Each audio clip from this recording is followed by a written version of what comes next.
Ah, mes amis. Yom Kippour. Yom Kippour. Je vais te dire une chose. Il n'y a pas cette fête. En fait, il n'y en a qu'une grande, qu'on définit par 4 principes. Yom Kippour. Kippour, c'est quoi Kippour? C'est la main. Kaf. P. Pour. P. La bouche. Le chesh, la tête. Dieu te pardonne quoi? Ce que tu fais, ce que tu dis, ce que tu penses. C'est ça, Shavuot. Mais si tu n'es pas dans ce système, si tu n'es pas là, et que tu fais une vie n'importe comment, mais tu peux t'attendre au réveil tant que tu veux, il viendra peut-être, chez certains, oui, mais tu n'y participeras pas. Parce que tu n'es pas au point. Les temps qui viennent maintenant, c'est le dernier réveil. Le Seigneur est à la porte et il frappe. Il est en train d'examiner son Église et son épouse. Il nous a donné l'Esprit. Il veut maintenant que nous marchions en nouveauté de vie. Il veut que nous marchions et que nous sachions qui nous sommes. Beaucoup de chrétiens ignorent qui ils sont. Ils ne savent jamais qui ils sont. Et quand tu ne sais pas qui tu es, comment veux-tu recevoir ton passeport? C'est impossible. Tu vas à l'ambassade et tu demandes un passeport. Et le préposé te demande, mais vous êtes de quelle nationalité? Ah, je ne sais pas. Ben, quand tu le sauras, tu viendras. Oui ou non? Les chrétiens ne savent même pas qui ils sont. Ils ne connaissent pas leur identité dans le Seigneur. Shavuot, mes amis, je vous assure d'une chose très importante, c'est ce que l'Esprit nous dit cette année. C'est pas seulement se rassembler pour chanter, pour louer, c'est pas que ça. Ça peut être ça aussi. Mais vous avez remarqué une chose, je ne sais pas ce qui s'est passé pendant les jours de Shavuot, là, je ne sais pas ce qui s'est passé quand ils étaient dans la chambre haute. Probablement, ils ont chanté, ils ont fait des choses. Mais le jour de Shavuot, c'était quoi? C'était pas chanter. C'était un cœur qui était prêt à recevoir la promesse. La question que je vous pose aujourd'hui, ou plutôt, la question que Dieu vous pose, qui es-tu? Dans quel état es-tu? Quel est ton cœur? Est-ce que tu es propre à recevoir mon appel? Est-ce que tu es prêt à recevoir ma visitation? Est-ce que tu es prêt à payer de ta vie? Les disciples, mes amis, ils ont été pourchassés. Les textes des Actes nous disent une chose absolument, mais incroyable. Ça, ce que je vais vous lire maintenant, c'est Shavuot. Pourquoi est-ce qu'on a cette habitude dans l'Église de souvent parler de Shavuot, de se tenir simplement à acte 2, le Saint-Esprit qui descend, le vent violent, le feu. Déjà là, il faut parler du vent violent. Pourquoi le vent violent? Est-ce que vous vous êtes posé la question? Pourquoi pas l'huile? Ben oui, on peut être loin par de l'huile. Le roi David était loin par une corne d'huile. Pourquoi Shavuot, c'est un vent violent? Quelle en est la raison? Pourquoi le feu est-il tombé? Il vous baptisera d'esprit et de feu. Tout le monde aime beaucoup l'esprit, et il y a peu qui aiment le feu. Écoutez le texte. Je laisse mon esprit vous parler, parce que je crois qu'on peut faire des grandes théologies en hébreu. Je vous parlerai de tout ça progressivement.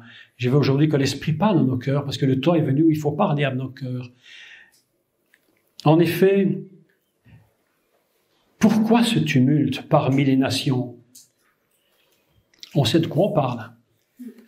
2 ans et demi, presque 3 qui nous serinent parmi les nations. Pourquoi ce tumulte parmi les nations? Pourquoi ces vaines pensées parmi les peuples? Quel texte? Quel texte? Les rois de la terre se sont levés. Écoutez, si on... Ah oui, c'est Acte 4, pardon, excusez-moi. Acte 4, verset 25. Excusez-moi. Quand tu dis ça, mais tu as l'impression de lire le journal du matin. Ah, oui, hein, ma sœur? On a l'impression de lire le journal du matin. T'écoutes tes infos à la TV, c'est ça qu'ils racontent. Ils ne racontent que ça du matin au soir. Se sont ligués, les princes se sont ligués contre le Seigneur et contre son oint. En effet, contre ton saint serviteur Yeshua, que tu as oint. Tu lui as donné l'onction. Oint, c'est ce qui produit le mot Mashiach, que tu as messianisé. Hérode et Ponce Pilate se sont ligués dans cette ville avec les nations et avec le peuple d'Israël, avec les peuples d'Israël, pour faire tout ce que ta main et ton conseil avaient arrêté d'avance. Et maintenant, Seigneur, vois leurs menaces et donne à tes serviteurs d'annoncer ta parole avec une pleine assurance, en étendant ta main pour qu'il se fasse des guérisons, écoutez bien, des miracles et des prodiges par le nom de ton saint serviteur Yeshua. Voilà ce qu'il demande. Il dit, Seigneur, et ce sont, écoutez-moi bien, prophétique ce que je vous dis maintenant. Maintenant, je vous prophétise directement par un texte biblique. C'est ce que Dieu veut maintenant. Que ce nom puissant de Dieu doit, à travers son Église, se manifester en étendant sa main pour qu'il se fasse des guérisons. Nous devons devenir, à cause de l'esprit de Pentecôte, de Shavuot, des gens hardis, déterminés, avec une grande autorité contre la maladie. Nous ne devons plus laisser la maladie nous détruire. C'est pas normal. Si nous continuons comme nous continuons, eh bien, vous savez quoi, mes amis, par le manque de consécration que nous avons eu souvent, nous faisons Dieu menteur de sa parole. Oui. On a l'impression que tous les malades pour qui on prie finissent par mourir. Je dis non. Étends ta main pour qu'il se fasse des guérisons, des miracles, et même plus des prodiges, par le nom, j'ai pas dit par le prénom. Des chrétiens se font baptiser dans le prénom de Jésus. Mais arrêtons, on n'est pas baptisé dans le prénom de Jésus. Yeshua, c'est pas un prénom, c'est le Fils de Dieu. C'est la nature du salut éternel. On est baptisé dans l'éternité de son nom. Le nom de Yeshua, c'est un code, c'est pas un prénom. Ah, mes amis, de ton saint serviteur Yeshua. Quand ils eurent prié, le lieu où ils étaient assemblés trembla. Ils furent tous remplis du Saint-Esprit. Et ils annonçaient la parole de Dieu avec assurance. Oh! Ça, c'est la Pentecôte. La Pentecôte, c'est pas le acte 2, hein. C'est là aussi, la Pentecôte.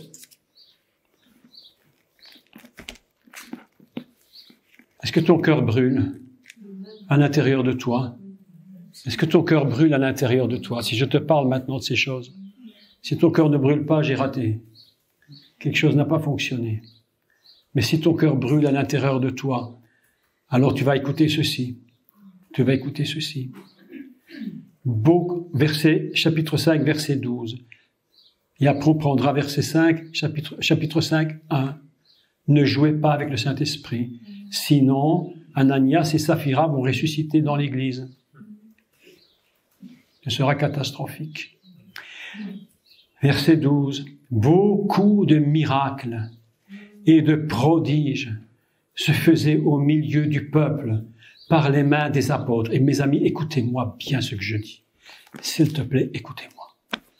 Je ne vous parle pas du Nouveau Testament. Je vous parle d'Israël, de Jérusalem. Cette habitude, il faut la perdre, de séparer l'Ancien et le Nouveau Testament. Il n'y a pas de séparation. L'histoire continue. Ce n'est qu'une continuité. On dit qu'il ne faut jamais arracher une seule page de notre Bible. Oui, d'accord, il n'y en a qu'une que je vais enlever. C'est la page blanche qui sépare l'Ancien du Nouveau. C'est la seule que je veux supprimer. Elle est toute blanche. Elle est tellement blanche que j'ai écrit moi-même dessus pour qu'elle soit plus blanche. Voilà, celle-là, je peux l'enlever. Elle ne sert à rien. Parce qu'elle sépare ce qui ne peut pas être séparé. Nous ne parlons pas des histoires de chrétiens. Nous parlons d'une histoire d'Israël, du peuple d'Israël, du peuple juif. Et c'est là que ça s'est produit. C'est le cœur de Dieu. Mes amis, n'en déplaise à tous les gens qui critiquent Israël, mais Israël, c'est le battement du cœur du monde. Est-ce que j'oserais dire le nombril du monde? Si c'est la bonne version, oui. Si c'est par orgueil, non. Mais Israël ne peut pas être séparé de sa parole. Comment on peut lire ça uniquement comme si c'était le Nouveau Testament et qu'Israël n'a plus rien à voir? Mais ce n'est pas possible. Shavuot. On fait beaucoup d'enseignements, mais il faut dire la vérité. Beaucoup de miracles et de prodiges. Des prodiges, hein. Déjà, un miracle, c'est pas mal. Mais un prodige, alors là, je te dis, un prodige, je dis, mais mon Dieu, des prodiges. Mais dis-moi, fais-moi voir ou fais-moi faire. Ou je veux même dans une situation où moi, je pourrais faire le prodige au nom du Seigneur. C'est ce que tu dois désirer, mais il faudra payer le prix. Mais tu peux. De prodiges se faisaient au milieu du peuple. Par les mains des apôtres, on parle de Jérusalem. Jérusalem. Ils se tenaient tous ensemble au portique de Salomon. Et aucun des autres n'osait se joindre à eux. Mais le peuple les louait hautement. Parce qu'à un moment donné, l'onction est si grande. L'onction est si grande que les gens finissent par te craindre en disant, si je dis quelque chose de contraire, mes amis, faisons attention à nos paroles. Le jour vient où nous allons atteindre un niveau. Et là, Dieu nous demandera maintenant, fais attention à ta bouche. Les commérages, les blablabla vont s'arrêter. Les petits mensonges de rien doivent s'arrêter. Les cachotteries doivent s'arrêter. Dieu sait. Nous arrivons dans des temps où nous n'en avons plus du tout joué à l'église. Le nombre de ceux qui croyaient au Seigneur, hommes et femmes, augmentait de plus en plus. De sorte qu'on a porté les... Non, écoutez ce texte. Je vais te dire une révélation du Seigneur. Un texte de Torah, qui fonctionne avec ce que je vais vous lire maintenant. Si tu comprends ce que je te dis maintenant, tu as fait un pas. Écoute bien, c'est extraordinaire.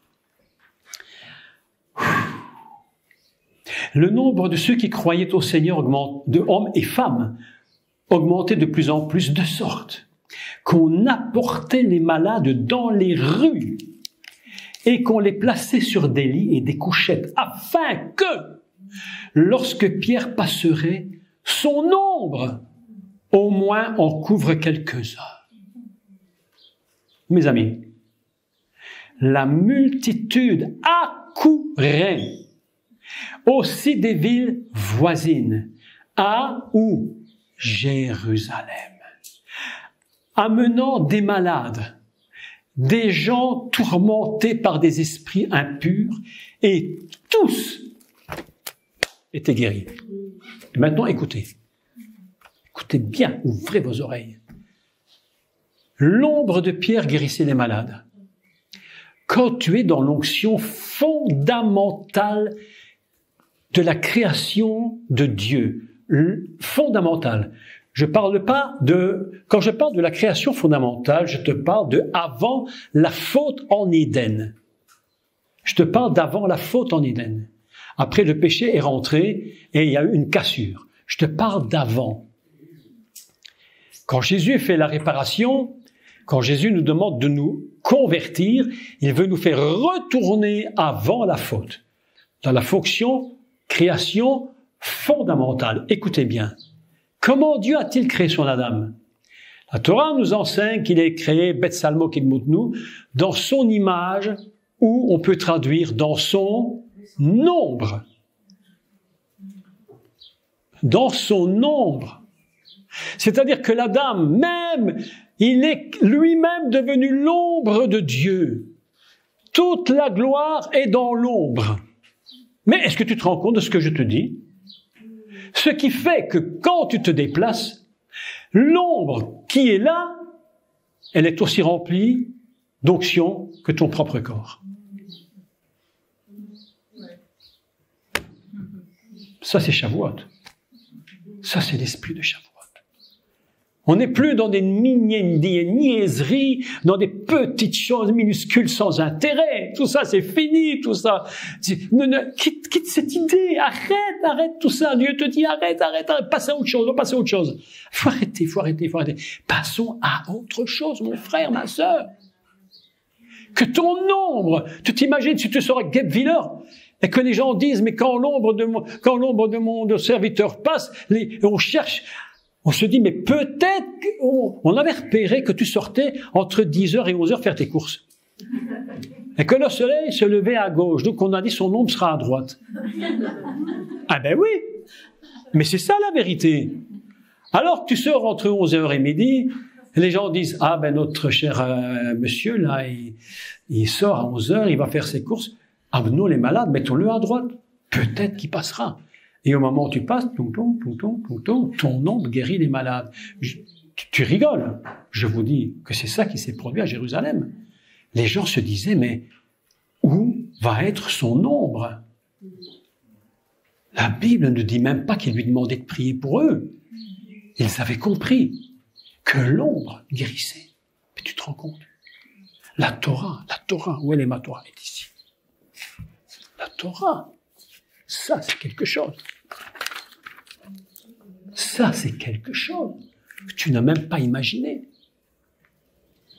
Les sages et les maîtres d'Israël nous enseignent que chaque lettre que tu vois, chaque lettre est remplie de l'onction, remplie de Dieu. Et ils vont même plus loin en nous disant, même le blanc de la page, même le blanc est rempli de l'onction. Parce qu'il y a une telle puissance qui se dégage de la lettre, une telle gloire qui se dégage du mot, que même le blanc est rempli de Dieu. C'est absolument incroyable. Mais c'est fabuleux. Je l'ai déjà raconté, je raconte encore. Pour ceux qui ne le sauraient pas, mais je raconte. C'est ce petit garçon en Israël qui était malade, à la mort, il allait mourir. Il savait qu'il allait mourir. Il a dit à ses parents, je veux mourir, je sais, mais s'il vous plaît, apportez-moi une Torah et mettez la main sur ma poitrine. Je veux mourir avec la Torah. Mourir, d'accord, mais je meurs pas sans la Torah. On n'a pas compris, mes amis. On n'a pas compris. On a encore loin d'avoir compris ce qu'est ce livre. C'est une gloire de Dieu, une puissance de Dieu. Paul dit, c'est une puissance de l'évangile pour le salut de quiconque croit. C'est pas des petits mots.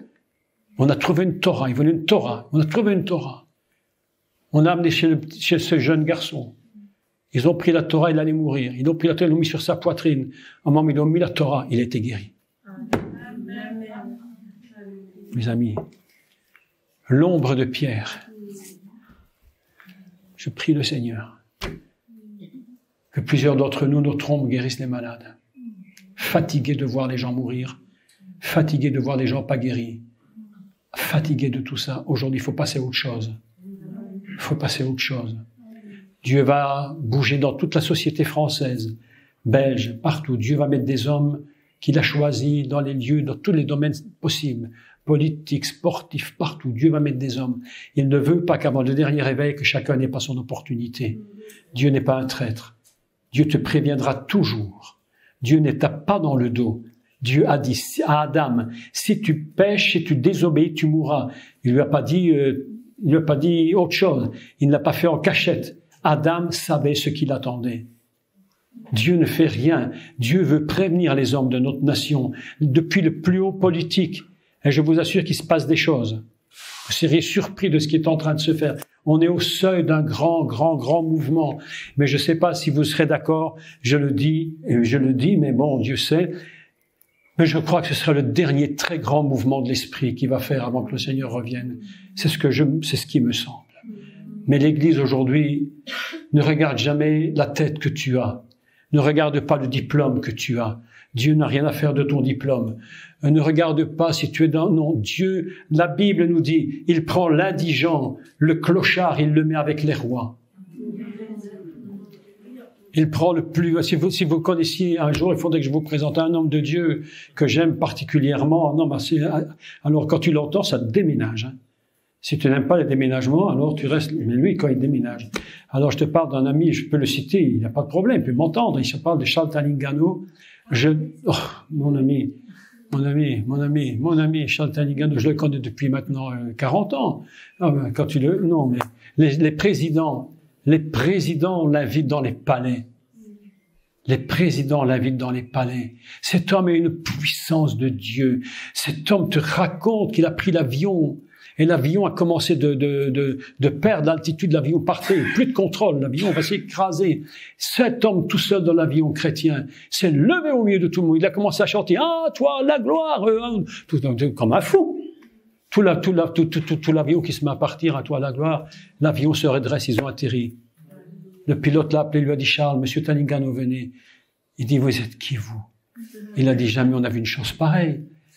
Et je te raconte pas la suite, parce que c'est une histoire incroyable. Mes amis, le temps est venu. Le temps est venu aujourd'hui que nous prenions à cœur la parole de Dieu. Vous savez ce que j'entends dans mon esprit maintenant? Ce que j'entends, c'est ne soyez plus, comment dire, léger avec ma parole. Ne soyez plus léger avec moi. Arrêtez d'être léger. Tu lis, mais tu n'as pas d'intérêt. Tu n'as même pas tellement peu d'intérêt que tu ne lis même pas 2 chapitres par jour. Ne t'intéresse pas. Arrêtez d'être léger. Le temps est venu où la Pentecôte va se faire sur cette terre. Elle a commencé. Elle a commencé de se faire. C'est pourquoi la Bible, le Seigneur nous dit, prépare-toi. Mais on ne se prépare pas comment? On se prépare, il faut d'abord se laver. Quand tu te lèves le matin, tu te laves. Tu vas pas à ton boulot en sentant l'odeur de la nuit. T'as pas lavé tes dents. Tu arrives chez ton patron, tu lui parles dans la figure avec une haleine de cheval. Tu crois que tu auras une promotion? Mais non, il va te mettre à ramasser les poubelles. Ton salaire va diminuer. Mais je te fais rire, mais il faut que je te fasse rire pour que tu comprennes. Tu te prépares. Tu te mets en costume si tu reçois les gens dans un bureau. Mais tu te prépares pour pouvoir recevoir la clientèle. Mais le Seigneur te dit, prépare-toi. Prépare-toi. Mets-toi en état. Parce que le jour est venu. Aujourd'hui, qu'est-ce que tu fais? Comment tu consacres ta vie? Je suis pas ici pour vous dire ça, puis que demain, tu oublies ce que je te dis. Si demain, tu rentres dans ta maison, que tu oublies ce que je te dis, mais ça ne te sert à strictement à rien, ce que j'ai dit. Je suis venu perdre mon temps. C'est pourquoi je te dis, mais prépare-toi, mon frère, ma sœur. Toi, les filles et fils de Dieu, préparez-vous, le temps est venu. Parlez au cœur de Jérusalem. Parlez au cœur des gens. Aujourd'hui, Dieu parle au cœur de son Église. Consolez mon peuple. Aidez-lui que sa servitude est finie. Je vous annonce avec certitude, vous allez voir l'œuvre de Dieu se manifester maintenant. Vous allez voir des choses qui vont se faire. Vous allez entendre des choses partout. Et vous serez surpris. Et Dieu va utiliser des personnes que nous ne connaissons même pas. Des gens simples, mais qui ont consacré leur vie à Dieu. Et aujourd'hui, Dieu dit, je cherche un homme, je cherche une femme. Dieu n'a pas dit, je cherche un théologien. Il a dit, je cherche un homme. Maintenant, si ce théologien est un véritable homme de Dieu, tant mieux. Mais si pas, qu'importe. C'est pas important. Dieu dit, je cherche un homme. La fête de Shavuot, je vous l'ai dit, c'est pour commencer une libération de notre esprit. C'est pourquoi Shavuot et Pessah se produisent dans le même lieu, à la même place, dans la chambre haute. Les disciples avaient tout de suite saisi qu'il fallait aller là, dans le lieu où Dieu les avait appelés pour Pessah. Dieu te libère. D'abord, Shavuot, Dieu veut te libérer dans ta tête de tous tes raisonnements religieux, de tous tes systèmes. Non, aujourd'hui, Dieu veut absolument nous conduire lui-même, écoutez bien, lui-même dans une autre dimension. Je vais vous dire encore ceci. N'essaye pas d'atteindre la dimension, tu n'y arriveras jamais. N'essaye pas. N'essaye pas. On n'a pas les moyens humainement d'atteindre des dimensions comme celle-là. Tes efforts ne serviront à rien. La Bible nous dit le ciel s'ouvrit. Dans l'Apocalypse, il a dit le ciel s'ouvrit. Je vis une porte ouverte et une voix qui disait monte. La porte s'est ouverte, c'est pas nous, nous ne pouvons pas, nous n'avons pas les moyens humains. Nous ne sommes pas des psychologues essayant de toucher des niveaux spirituels. C'est Dieu lui-même qui le fera. Ce qui te demande, c'est de te préparer. Et lui va t'emmener. C'est lui qui t'emmènera là-haut. C'est lui qui va te conduire plus haut, encore plus haut. Si nous savions le nombre de dimensions, mes amis, on n'a même pas compris. Ça nous échappe. Alors, une marche à la fois. Une marche à la fois. Et ce qui va se produire maintenant se fera avec ceux qui ont décidé de se préparer pour que le Seigneur puisse les utiliser et les élever à la dimension que lui veut. Et je crois que plusieurs d'entre nous, si nous sommes bien conscients de ce que j'ai expliqué, Dieu pourra vous utiliser pour faire des miracles, des guérisons et des prodiges.